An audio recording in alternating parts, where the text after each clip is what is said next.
Yanga vs Al Ahly. Kwa nini wananchi wameshindwa kuondoka na alama tatu muhimu leo? Haya hapa ni mambo matatu yaliyogharimu ushindi wa Yanga nyumbani. Kwanza, kushindwa kutengeneza nafasi. Licha ya kumiliki mpira, Yanga ilihangaika sana kuipenya ngome ya Al Ahly. Goli walilopata lilikuwa la kulazimisha, huku kukiwa na ukame wa pasi za mwisho zenye madhara.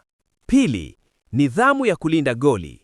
Kwenye michuano mikubwa kama hii, ukipata goli unalinda, lakini Yanga walirudi nyuma na kuwakaribisha Al Ahly langoni kwao, jambo lililopelekea kona na goli la kusawazisha kwa wapinzani.